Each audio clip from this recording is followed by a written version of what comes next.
Great friends, what's going on? It's Kaplan and crew with Grande and the Brown Man, and we are coming to you from the 7 Mile Casino Studios, 7milecasino.com. Today is my first day broadcasting on SportsGrid from my LA studios, and I'm going to tell you something right now. I already look like an idiot, all right? Because my hair is like spiked up like Kramer. I tried to mat it down by putting my headphones over. I look like a freaking moron over here. Look at this guy, right? And and let me tell you something. When you broadcast from LA, okay? Because usually I'm at my crib.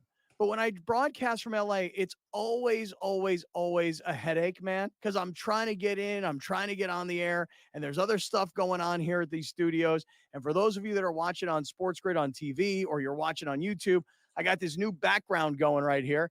I had to have 4 interns set this thing up for me yesterday because I couldn't do it on my own. So it is like a whole new world being up here in LA and doing the SportsGrid show on Sirius Channel 159 or anywhere on SportsGrid TV and all over YouTube and everywhere else that we are. So, fellas, we're here. I'm on. I'm doing the best I can today, baby. It'll get better. You know what I'm saying? The beautiful thing about what you're experiencing right now is this is how you've always looked.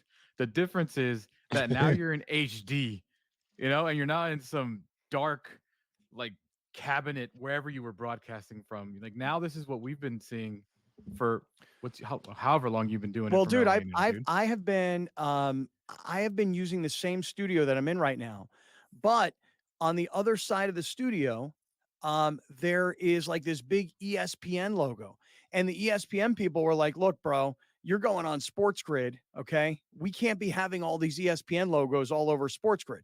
And I didn't even really check with the management at SportsGrid to go, "You guys mind if there's ESPN logos?" I just made a leap and an assumption that ESPN doesn't want their logos all over SportsGrid, and SportsGrid doesn't want the ESPN logos all over sports, whatever. Anyway, so Browner went and had this thing made behind me, okay? And it's pretty cool. I mean, it looks good. It's got the 7 Mile Casino logo. It's got Prize Picks logo. It's got the Kaplan and crew. It's got Cited. So it looks pretty good. But let me tell you something. Had I tried to do this all today, had I not prepared last night, I'm telling you, the entire intern team put this thing together for me because I couldn't freaking do this, especially by myself. And I moved from that side of the studio to this side of the studio. And all of a sudden, the lighting's a whole lot better. Plus, I got this new computer, and I talked last week about having a fear of technology and not wanting to take it out of the box. I took it out of the box. Today's the first day I'm using it. Another pain in the ass was trying to get onto the Wi-Fi here at the ESPN studios because that's a whole other headache in and of itself. So I'm here. I'm good. I'm live. Let's roll. It's Wednesday. This is Kaplan and crew, and we're in the 7 Mile Casino Studios. And guess what today is? Wednesday. It is Wednesday. That's true. But let me tell you what today is. Today is Browner's birthday. Yeah. Yeah. Boy. Yeah, boy. That is an actual Brown fact. True. Not a Brown facts. That is a Brown fact. With Today the C and the T. Browner's birthday. Mm-hmm. Brown, I'll start off by saying happy birthday, my brother. Thank you. Okay. Thank you. Any major plans today for the birthday? Hopefully the sun comes out here locally where we are. I'm going to take my kids to the beach. It's supposed to break as soon as the show ends. So I'm going to take all of my children down and try to destroy Pacific Beach. See how far we can get, see how much damage we can do before the lifeguard tries to stop us. I love it, man. Beautiful. Well, happy birthday to Big Brown. And how old are you? 43. 43. 43. I'm a middle-aged man. Yeah, I kept calling myself middle-aged, and Browner reminded me, no, bro, you're way closer to the end than you are to the beginning, and you're not even in the middle. You're on the backside of the middle. The credit's 43 on your movie. 43 means Browner's going to live to at least 86. That's middle age. Right. I ain't going to make that. I ain't going to lie to y'all. I ain't going to make that. I'm okay with that. Yeah, I'm already middle aged because of 76 over here, so I don't know about that one either, dude. Yeah. No. Yeah. Over under, because now with SportsGrid is a bet network. People want to start betting. Over under. I'm gonna give myself about 70, 78. 78's a good life, man. Yeah. 78's a real good life, man. You could run for president. Hey, listen. Let me tell you something. Right. By the way, let me tell you something. 78 is a great number because listen, let me tell you something. I saw the story yesterday about Billy Bean. Oh When yeah. when you think of Billy Bean, don't you think of I think of Moneyball. What do you Different guys Billy think? Bean. Oh, because when I- I see Billy Bean, I think Moneyball. And I read this whole yeah. article today about Billy Bean, about, Yeah. inclusion in Major League Baseball and the first openly gay ball player and all these kinds of things. And, did play for the Padres, did play for the Dodgers for a little Mhm. while. But I was reading this article this whole time like a complete idiot going, geez, they're never going to mention the A's and Right, right, Moneyball. right. Different, Different Billy different Bean. Billy Bean. What a Yeah, him too. you know what? I know gotta him tell too. you something. I would talk more trash, but Mad Dog beat you to it yesterday when he was reading the press release of Billy Bean dying. He goes, "Wait a minute, this is a different Billy Bean. Oh my This ain't God. Brad Pitt. This ain't Brad Oh, Pitt."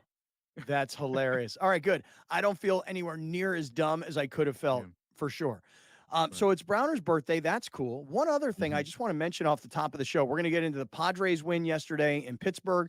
We're going to get into the Dodgers loss at home last night against Philadelphia. We'll get into a bunch of baseball stuff. Eric Williams from foxsports.com will join us because he covers the AFC West and the NFC West. We're going to talk a lot of football coming up today. I got to talk about some Olympics because last night I saw, and I've seen it before, but I hadn't seen it this Olympics yet, the absolute dumbest sport of all time. I'll get to that Mm, story coming up. But before I do, I just want to make one mention. Yesterday we talked, and I mean real briefly, we talked about our friend Chase Fisher, who is the founder of Blenders Eyewear. And he mhm. put out this social media post that if you would be willing to get a tattoo, just like Chase has a tattoo right here on his forearm, on the outside of his forearm. If you would be willing to get a tattoo just like Chase's, he would give you $2,000 of sunglasses of store credit at Blenders Eyewear. And guys, how long do you suppose we talked about that yesterday? Couple For a minutes, while, maybe. yeah, like 5 minutes or so. Okay, couple Yeah. minutes, right? I was shocked to hear that we had great friends yesterday literally running to the tattoo parlor to get the tattoo, to get the $2,000 in store credit. Yeah, It's a tiny tat. We look at that. We talked about this yesterday on the show. It's a tiny tat. If you like tats, get that thing, man. It's little, and you get a lifetime supply of sunglasses apparently, because $2,000's a lot in sunglasses. So let me show you some photos, if you don't mind. Alex, do I have time here or do I not have time? you got 90 seconds. Okay, got 90 seconds. First of all, Tommy, who had just Shout turned out. 70, and Tommy's like, I don't care. I'm 70. I'll take the tat. Right. Tommy's there at the tattoo parlor yesterday, and there he is getting his tat on his left wrist, just like Chase. Look at And this why? camera. Look at this I don't know camera who's work by operating this Tony. Who camera. is- Fat whoa. Tony, what is the deal, dog? Um, and then Fat Tony sent us a picture because Fatty got one. He got his tattoo. There he is. So Fat Tony Nice. got his tattoo. Tommy got his tattoo. And already we've got Chase Fisher $4,000 into sunglasses. And it made me think to myself, how many of us would actually do this? I mean, three we of only, us? Not me. not the three of us. Oh. just We out. The anybody. three of us out. Right. Clean. But if we put up a poll today and we ask the question, Stars only over here. would you get Alex, did you put up a poll? No, but I will right now. Okay, we're going to put up a poll. Would you get a Blenders tattoo for $2,000 of Blenders eyewear? It's because we talked about it for a few minutes yesterday, and two great friends immediately ran to the tattoo parlor, and now they got $2,000. Now, Fat Tony, what he's going to do is he's going to take that $2,000 and he's going to turn it into like what he does for kids around Christmas, so that's kind of cool. Is there anybody else out there anywhere in the country that wants to get a little teeny tiny tattoo for $2,000 worth of sunglasses? And we'll talk about that because Chase Fisher is going to stop by later on. And I'm real curious to hear about that. All right, stick around. We're just getting going. Let's get to the baseball story of last night. This is Kaplan and crew from the 7 Mile Casino Studios. Hopefully they learned their lesson. Hey, this ain't the NBA, bro. You don't have 6 fouls, and they will check you on this stuff. And Brooks has a reputation coming into this. You can tell the refs are watching him, and they were on him all the time. This was 10, 12 years ago. Canada playing Greece with that type of lead if they had, they probably would have mentally crumbled and lost that game to Greece by 3 or 4 points in the final minute of that ball game. Sports Rage Late Night, only on SportsGrid. What is the ceiling for this kid? Now that he's got the money, and we saw something click with him, what is the ceiling for a Jordan Love in this Green Bay team? Deepest pass target group in the National Football League. 2 stud tight ends. They're a legit 5 deep at receiver, 7 bona fide pass targets. Come on, man. This guy could be a stud. Top 5 quarterback. Game time decisions, only on SportsGrid. Say the under has the correct juice to the 6.5 win total for the New York Giants. It's a losing season. It's a bad season in the greater New York area. Is Brian Daboll and is Joe Shane back next year? As a Giants fan, what are you looking forward to? Absolutely nothing. You're hoping like the Yankees make a long enough run so you can forget about the Giants. The early line, only on SportsGrid.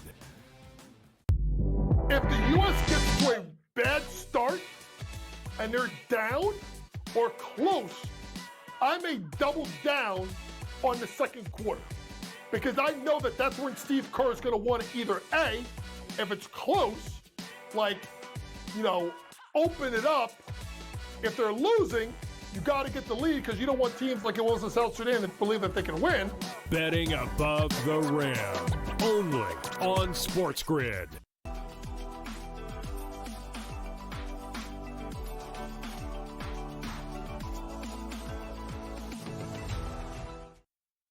All right, great friends. What is going on? It is a Wednesday. This is Kaplan and crew with Grande and the Brown Man. And as always, we come to you from the 7 Mile Casino Studios, 7milecasino.com. By the way, new partner alert on the way.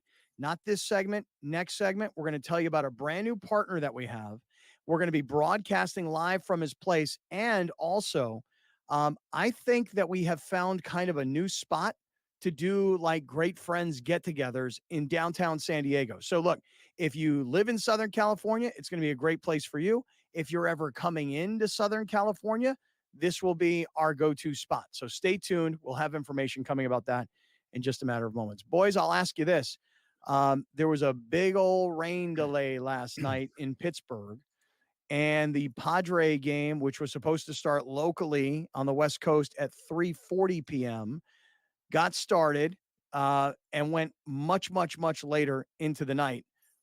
I was watching Olympics last night. I watched episode 8 of Receiver, so I'm done. I'm good. Mm-hmm. And I watched episode 1 of Hard Knocks last night. So I got a lot of TV. It's a lot of TV. And you know, I don't listen, I was at the hotel right across the street from these LA studios in downtown Los Angeles. And so because I didn't have my daughters and because I didn't have my girlfriend, shout out to Rachel, I was able to sit down last night and I literally put in like 2 full hours. All of Hard Knocks, the Chicago Bears, finished up episode 8 of Receiver and watched a bunch of Olympics. And I'm going to talk about the dumbest sport I've ever seen in the Olympics. And I've seen it before, but I hadn't seen it yet this year. So I didn't get to see a whole bunch of the Padres. So you guys tell me, because I'm going to say this. I can't remember the last time the Padres were this close to the Dodgers this late in the season. I can't remember the last time the Padres were this close to first place. Forget the Dodgers. I can't remember the last time the Padres were this close to first place this late in the season. So you want to know? Oh, you have the answer. Yeah, I do have the answer. What a guy you are. You know, you are. I don't care what Browner says about you. You're a good guy to me. You're a good guy to me. Says about me. Well, you are just chock full of information. So, yeah, tell me. Well, the Padres, I don't even know if Browner lived in San Diego the last time they were this close. Like, God. It's been a very long time. People are starting to guess in our live YouTube chat already. Yeah. Before we show it to you, when was the last time the Padres were this close to first place in August? This is August 7th, 2024. When was the last time the Padres were this close to first place in the NL West? Let me give everybody a hint. And then you tell me what you think and put it in the chat. You guys guess yourselves. The Padres, the last time they were this close on August 7th to first place, they themselves were in first place. Oh. Say that one more time. The last time the Padres were this close on August 7th to being the first place in the National League West, they were first place themselves. This is one of those things where you can tell me the number one song in the country, who was the governor, yeah, and who was the mayor, yeah, and that would help you do the year. Just want to make sure I get what you said. The last time the Padres were this close to first place this late in the season, they actually were in first place. Yes. Okay, I'll take a guess. I'll take a stab Okay. here. I'll say 2004. Okay. No. Because I'm wrong. Huh? No, okay. Not that. So, to a reference point, I got here in 2000. Okay. So, if it was before that, and I don't I'll give you another hint. Okay. Browner was in town. Okay. I'll say 2007 then. Better. No. I'll say. He already tells me no, this kid. I'll say 08. No. Okay. 05. In 2023, last year, they were 11 games back. In Okay. 2022, they were 15 and a half games back. Mm-hmm. In 2021, they were 7. We'll skip 2020, obviously. 2019, they were 23 games back. 2018, they were 18 and a half games back. 2017, 30 games back. 2016, 15. 2015, 10 and a half. And then I just got tired of looking, so I actually looked for the answer. The last time the Padres were in first place this late in the season, they themselves were in first place in 2010 before they collapsed and missed the playoffs. Oh, right. I remember that. Yeah, because that was the year that they lost, I want to say, their last 10 games of the regular season. And they didn't make the postseason, as I recall. In fact, I have to really go deep into my memory banks, I realize now it's 14 years ago. I want to say that the Padres were playing the Rockies, and Tony Gwynn Jr. had a giant hit off Trevor Hoffman. So Tony Gwynn Jr. was playing for Colorado. Trevor Hoffman was still pitching for the Padres.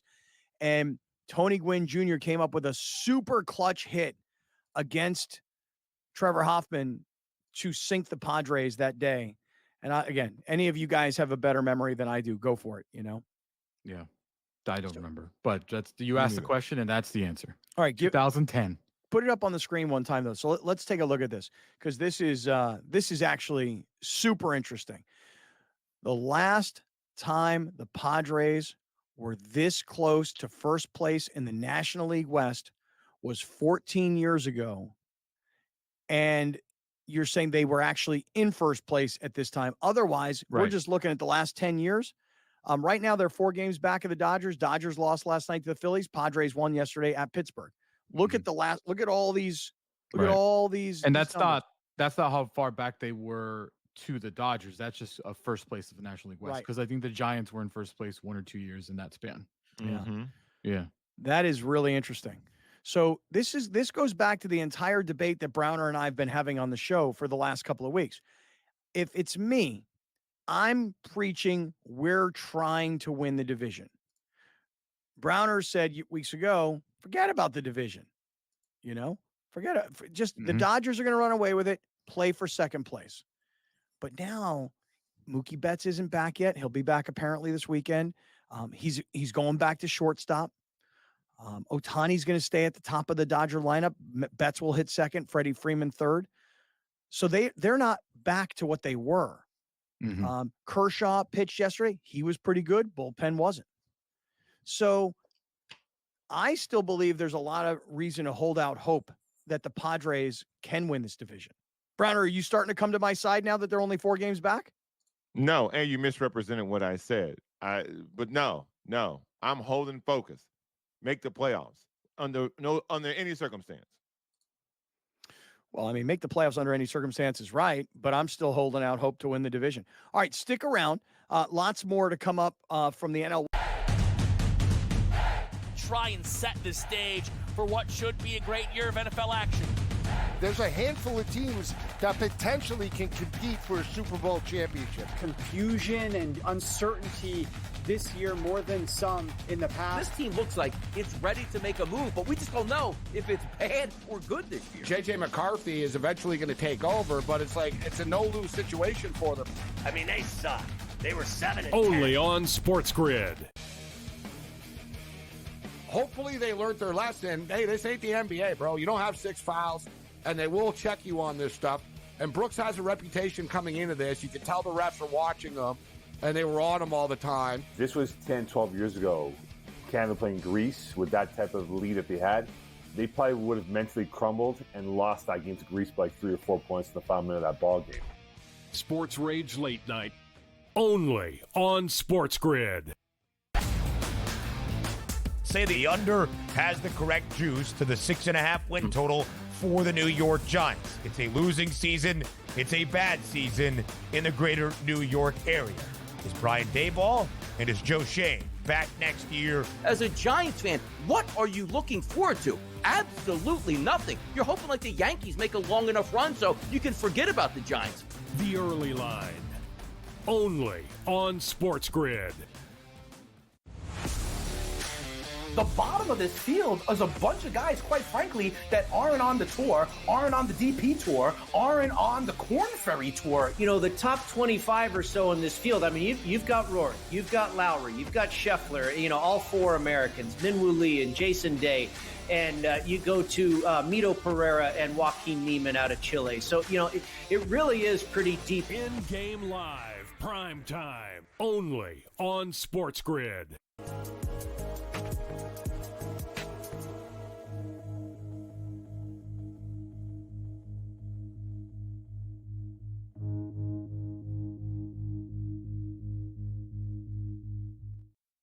I'm looking at our live YouTube chat right now here on Kaplan and Crew as we come to you from the 7 Mile Casino Studios, 7milecasino.com. And I'm seeing one of our great friends, a gentleman by the name of Anthony Avila, who says at the commercial breaks he deletes emails.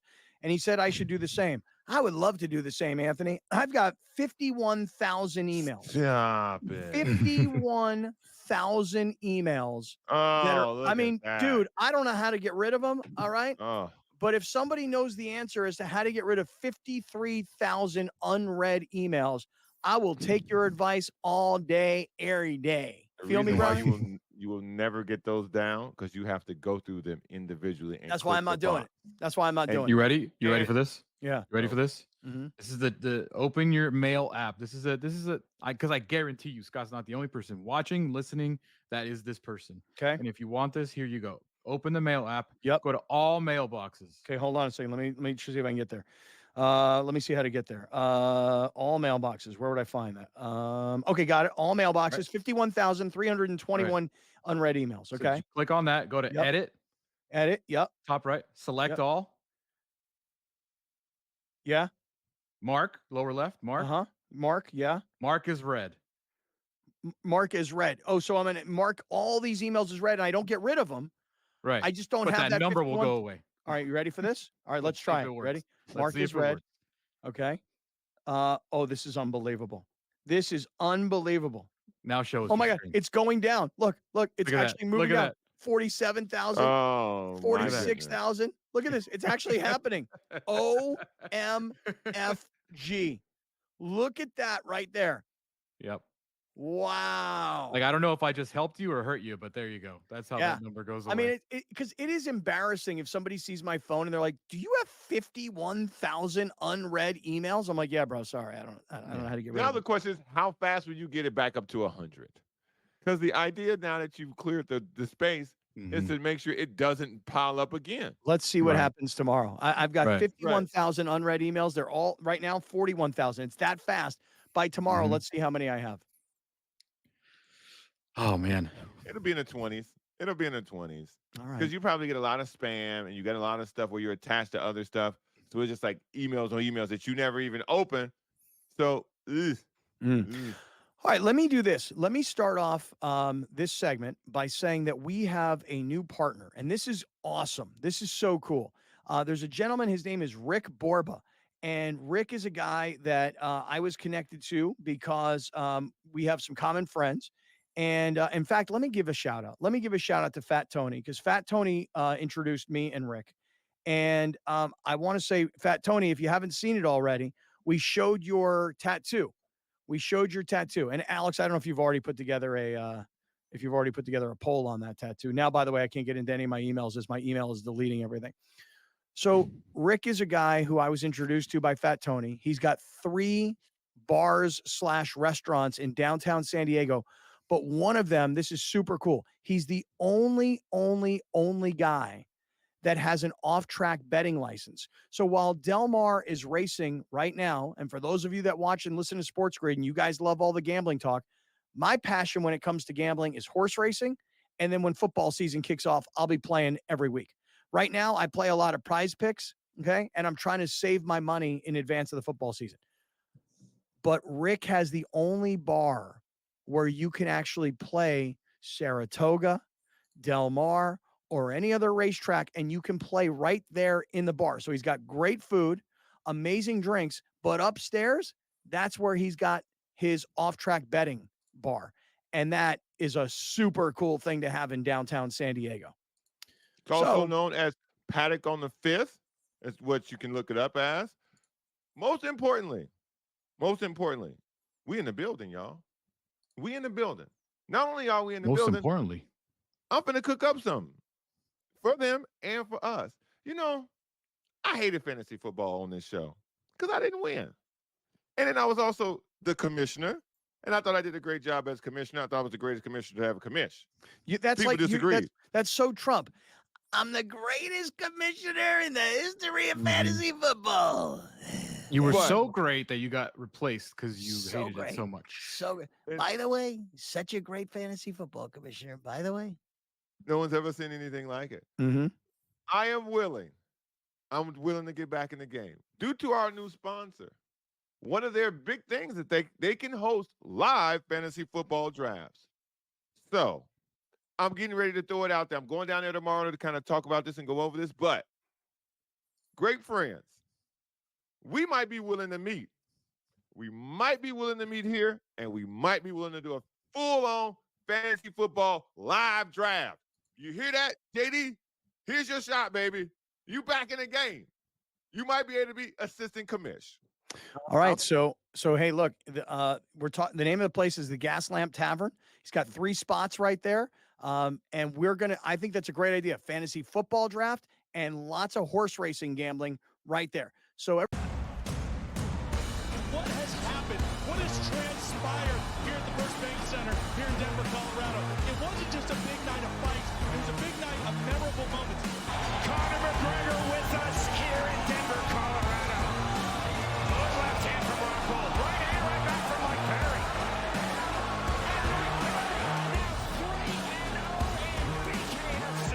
Could I get a face-off with Conor McGregor, man? It's an incredible setup here, incredible matchmaking, incredible storytelling. Oh, you had to come here. All these fighters that step in here are warriors, and all have my respect. And I'm into this game, yeah. We'll be into this, yeah. And we are live here in the Maverick Center here in Salt Lake City, Utah, folks. What a night it is going to be. Historic indeed for BKFC 56. Whoever's the king of violence right here, this is going to be a great fight. Perry on the turn. Right hand from Mike Perry. Double check. Who's the king of violence? I am. Combat fighting in its purest form. Bare knuckle fighting in the city of angels. 80 seconds remaining. We've got the biggest announcement in the BKFC history we're about to make, so let's make that announcement. What's up, Knucklemania? The notorious Conor McGregor here. Ladies and gentlemen, the huge announcement that I have for you today. Conor McGregor, myself, and McGregor Sports and Entertainment is now an owner of Bare Knuckle Fighting Championship. Welcome to the big leagues. David Feldman, baby, we did it. He's now an owner of BKFC with us, and we're going to take this motherfucking thing all the way to the top now.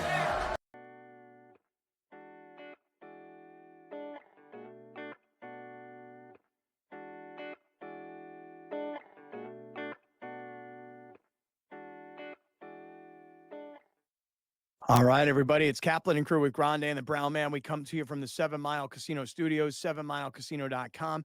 Eric Williams from foxsports.com is about to jump in. One quick thing, guys.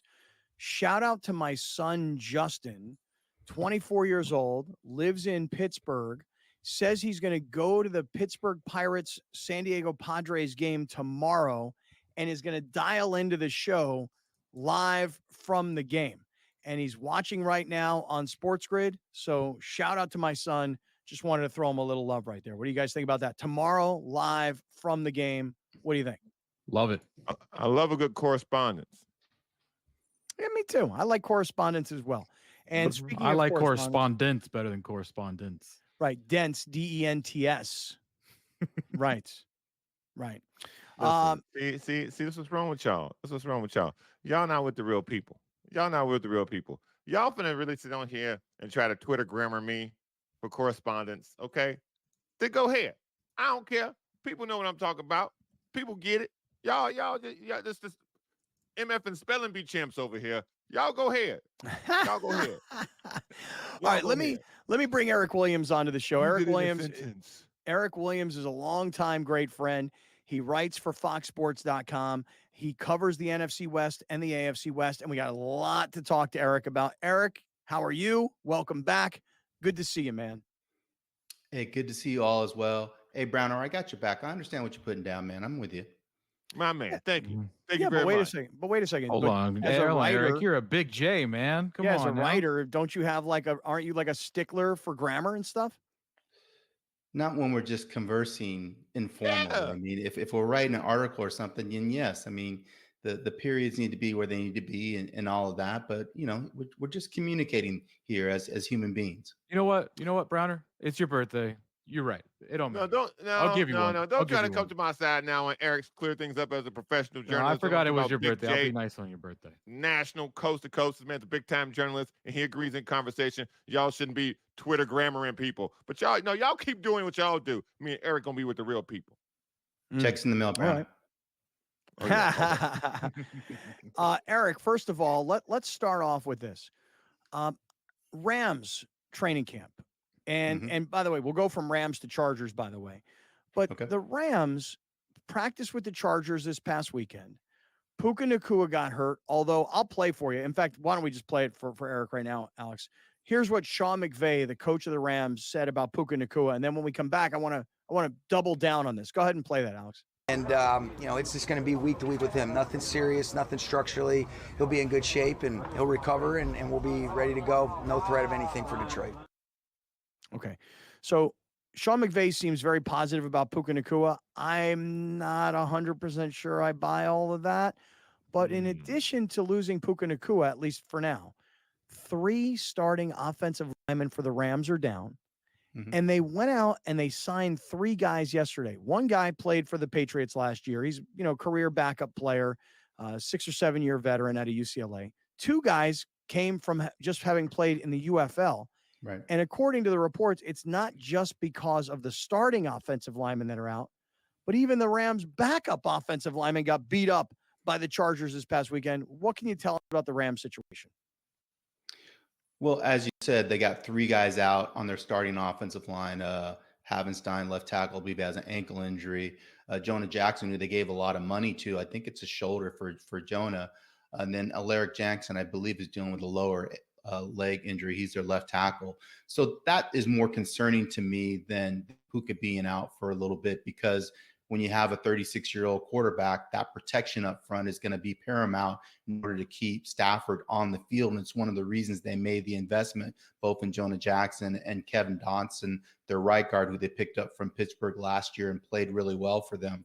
And so when you go and sign 3 guys like they did, I think it's more in terms of just being able to practice, because you have those starters out. You need to be able to go out and get reps with the 2s and 3s. And so I think it's just more of being able to practice for McVay. But longer term, you are concerned about those injuries to those starters, particularly Jackson, because he's coming off of an injury for last year. And so that's going to be something that I'm keeping an eye on. I am going to go watch their joint practice against the Cowboys on Thursday.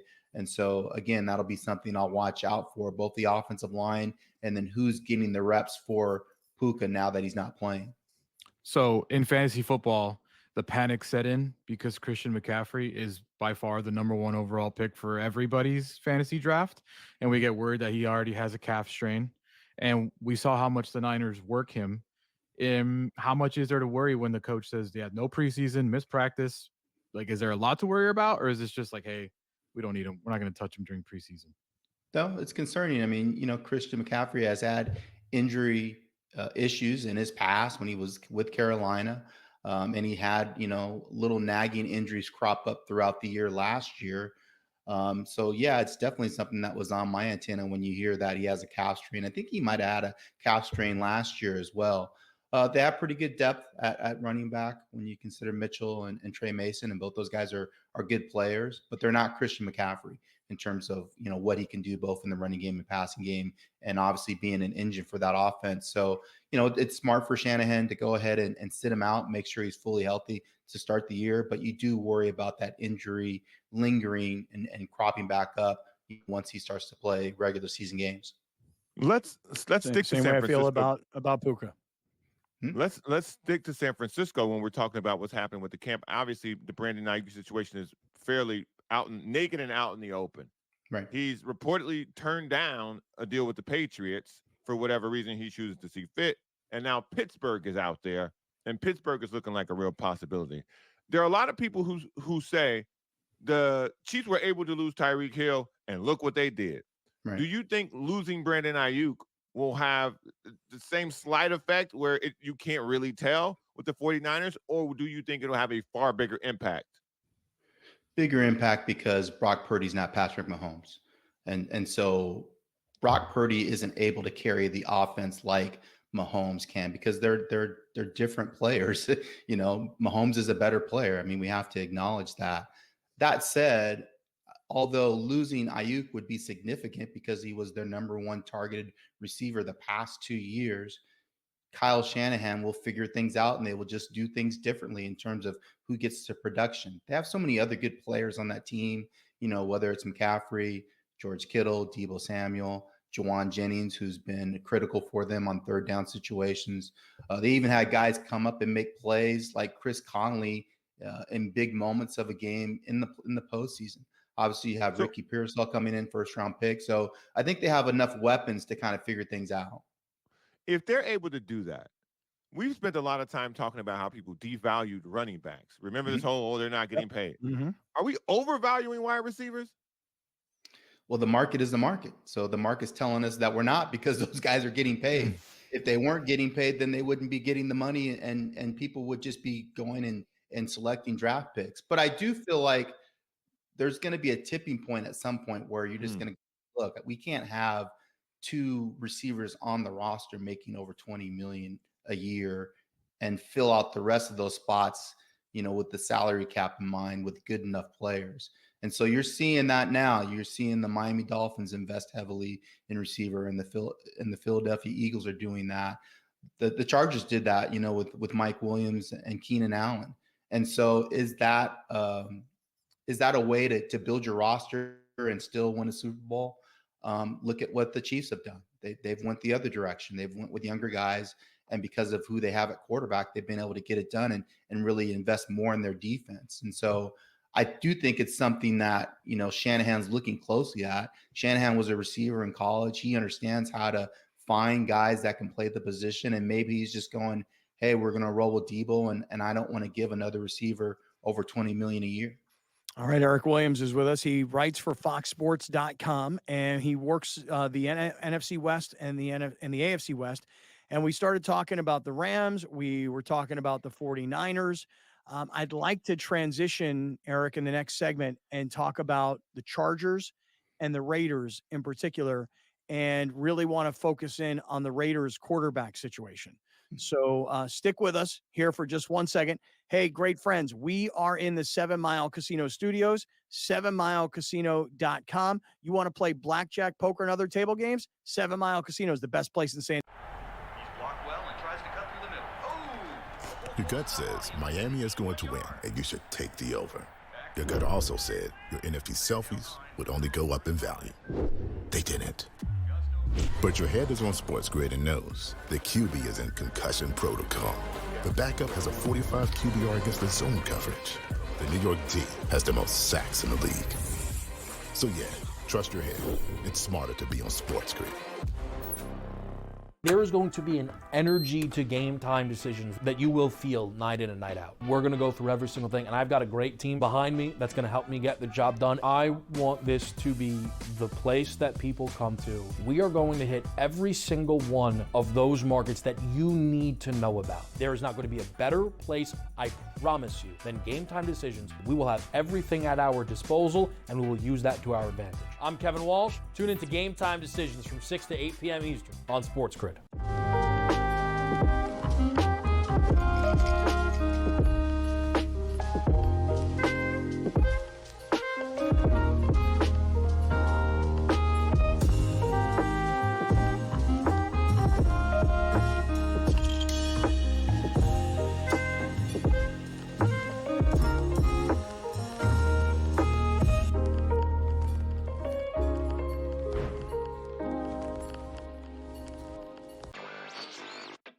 It just goes to show you how special this guy is, and I can't figure out why he doesn't cut through like the Tiger Woods of the world in that kind of dominant fashion in years past. He stepped up to the tee box on the 14th hole, and he was 60-1 to win that golf tournament.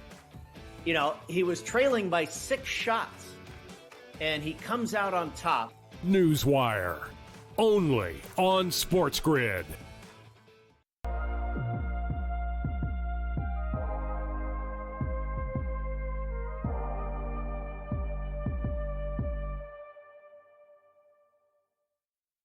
Hey, great friends. It's Kaplan and crew with Grande and the Brown Man. We are in the 7 Mile Casino Studios, 7milecasino.com. This segment of Kaplan and crew, which will continue with Eric Williams from foxsports.com, is being brought to us by our friends at Life Brew Coffee, L-Y-F-E, Life Brew Coffee, lifebrew.com. You get 30% savings when you use our code Great Friends. And for everybody that's not in California, let me tell you something. My man Brett Weiss going to put in a little extra goodies there for you.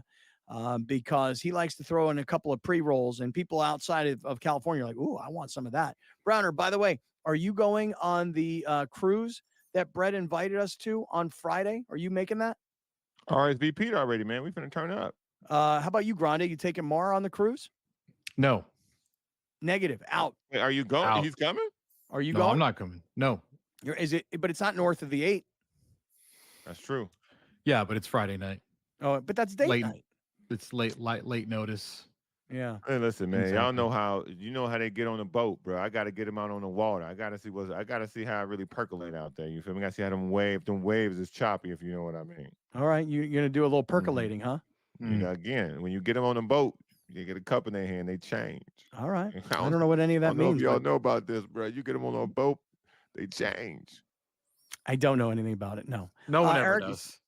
Eric, do you have any idea what Browner is talking about? Eric Williams. I might have something. I might have an inkling what Browner's talking about, but that's all I'm going to say there. Respect, yeah. Eric, let's go over to the AFC West. Eric Williams from foxsports.com is here. So the Chargers, let's start there. First of all, what is your opinion? What do you make of this Harbaugh story, which yesterday was, he's not apologizing. He didn't do anything wrong at Michigan. And today the NCAA comes out with this idea that if he ever decides to come back to college football, he's suspended for a year. Could you imagine a school hiring Jim Harbaugh and going, yeah, he's suspended for the year, but we hired him, but we'll have him coach next year? What do you make of this whole Harbaugh Michigan mess? I mean, I dealt with a similar situation when I was covered the Seahawks, and Pete came from USC to coach the Seahawks, and obviously there were sanction involved with the whole Reggie Bush thing.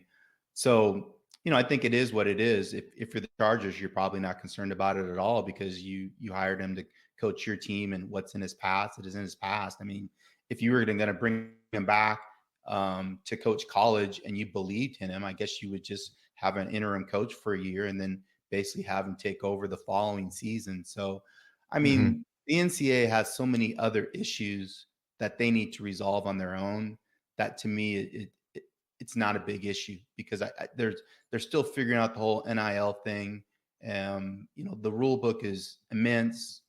Who can really know if you're violating a rule or not? Everybody's pushing the envelope as a head coach or assistant coaches.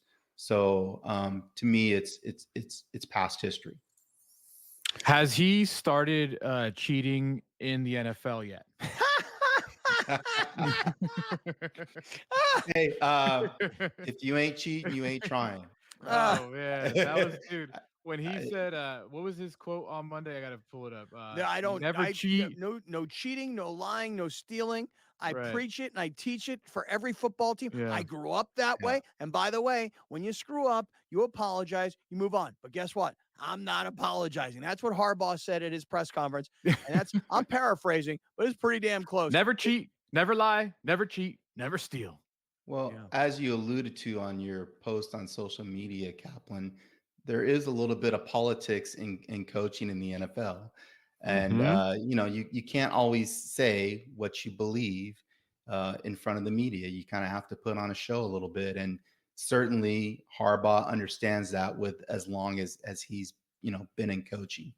Yeah. So again, it is what it is. I mean, that's why he's making what he's making for the Chargers is you're the public face for that franchise whenever you speak. And I think he takes that role to heart. See, don't let them fool you, Eric. What they're trying to do is sprinkle the Spanos curse on him.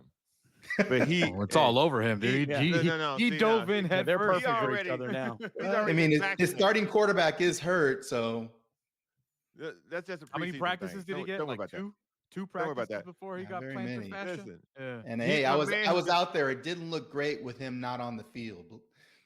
I believe you. He that good. But what I'm saying is they trying to sprinkle the curse on Harbaugh. But I'm telling people he vaccinated. Okay, he above all this. Okay, he got all his shots.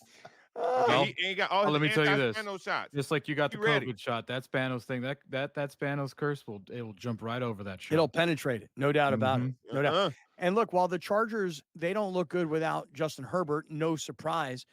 Eric, I want to play for you. What is being said now about the Raiders and the quarterback situation with the Raiders? Here's their head coach, Antonio Pierce, yesterday at a press conference. Listen to what Antonio Pierce is saying about his two quarterbacks. No, I don't think we've, sit there and say somebody's won yet. I think they both had good moments. I'll go back. I think Gardner's had, several days now where he's made some plays, but then there's also some turnovers that show up that we don't want to have happen as well. And again, when I look at Aiden, I see a guy that's, throwing the ball accurate. I see some drops by our wide receivers. And I don't think it's just on the quarterbacks. I think overall our offensive play has to pick up. So I was about to say in San Diego, with the Chargers, their quarterback is hurt and they're screwed without him. The Raiders don't really have a quarterback, and they've got two backup quarterbacks battling for the starting job. What do you make of that situation? I was out at Raiders camp and was able to watch both the quarterbacks during practice. Had a chance to talk to former Chargers GM Tom Telesco, now the GM of the Raiders, just about the team in general and specifically the quarterback situation. He basically said it's Antonio Pierce's decision to make in terms of who's going to be the starter. That said, they did give Gardner decent money to come there. 2 years, I think $25 million. So, no towing Telesco a little bit. I would be surprised if that kind of money is going to sit and hold a clipboard during the regular season and not see the field at some point. They brought Gardner in there for a reason. He was able to play winning football at times, when he was at Indy and execute the offense. He has a little more movement skills than Aiden does, so they could run some of the zone read stuff with Gardner. You're trying to keep that receiver happy. I think that's part of it too. You better get somebody in there that can consistently get him the football, right? To give your offense a chance, right? Because we all got to see how it played out on receiver. Which, by the way, I finally finished last night. Eric, do you have a couple more minutes? Sure. Okay, everybody stay right where you are. Eric Williams, FoxSports.com, talking NFL training camps here on Kaplan and Crew. If the U.S. gets to a bad start and they're down or close, I may double down on the second quarter. because I know that that's when Steve Kerr is going to want to either A, if it's close, like, open it up. If they're losing, you got to get the lead because you don't want teams like it was in South Sudan that believe that they can win. Betting above the rim. Only on SportsGrid.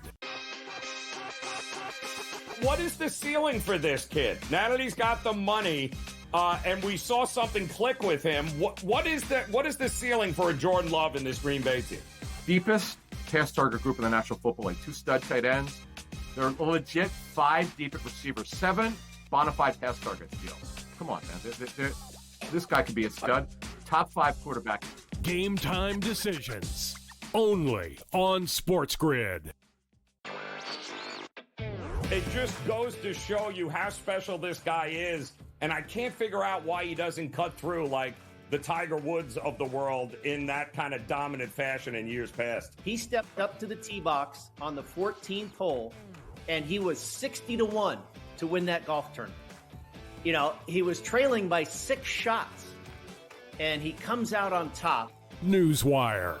Only on SportsGrid.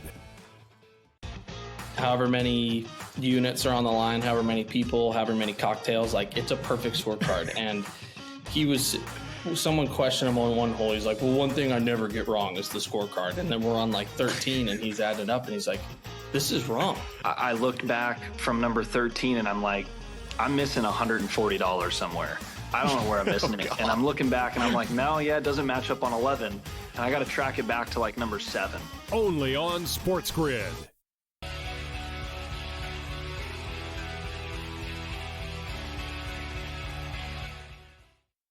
All right, great friends. We're going to wrap up this visit with Eric Williams from FoxSports.com in just a matter of moments.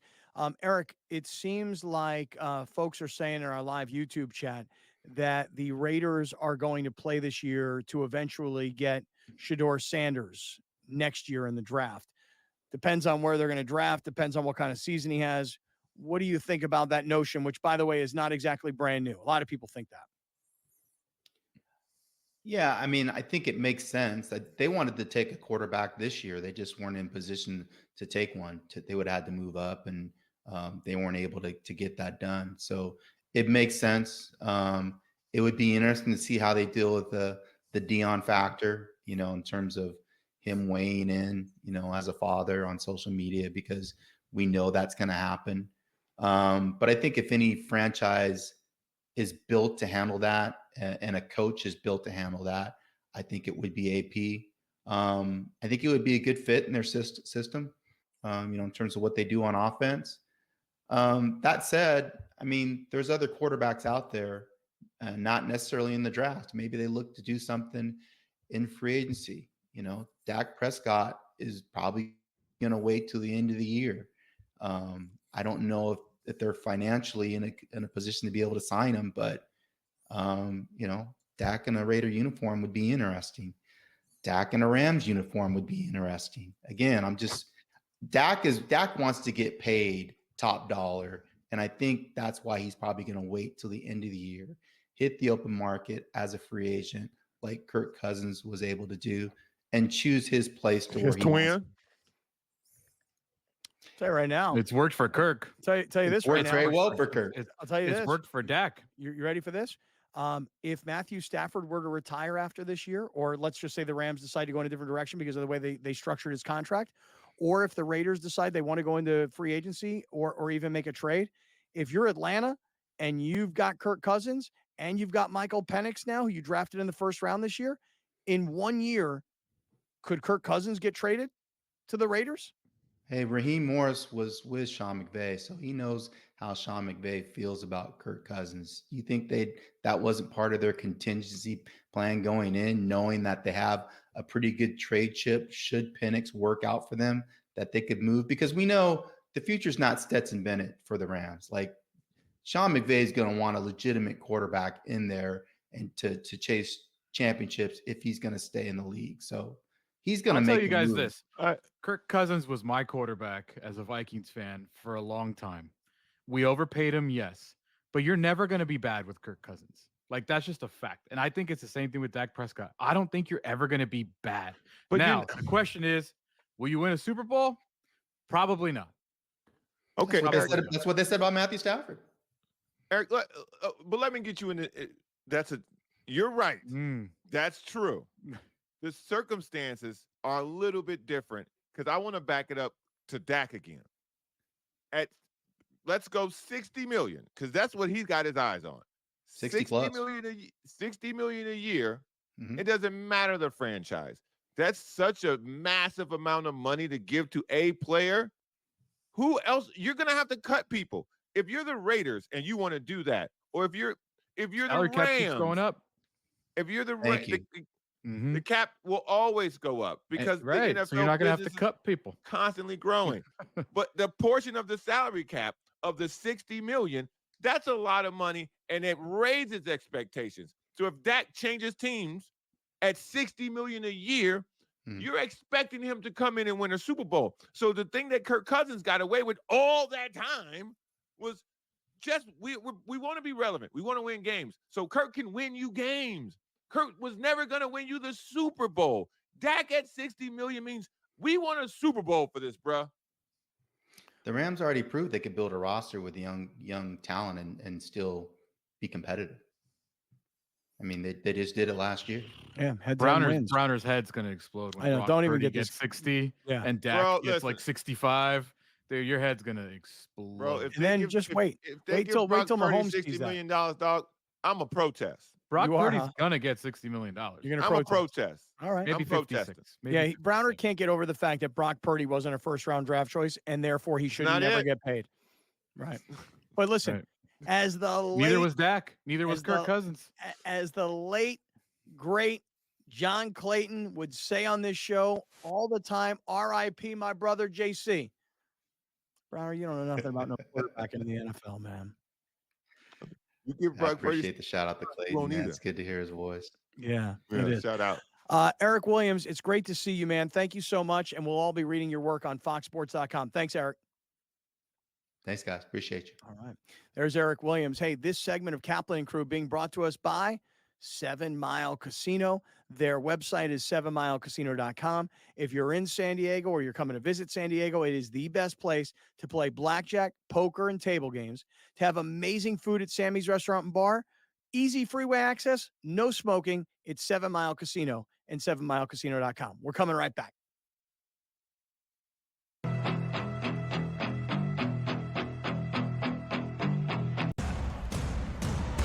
What has happened? What has transpired here at the First Bank Center here in Denver, Colorado? It wasn't just a big night of fights. It was a big night of memorable moments. Conor McGregor with us here in Denver, Colorado. Good left hand from Rockhold. Right hand right back from Mike Perry.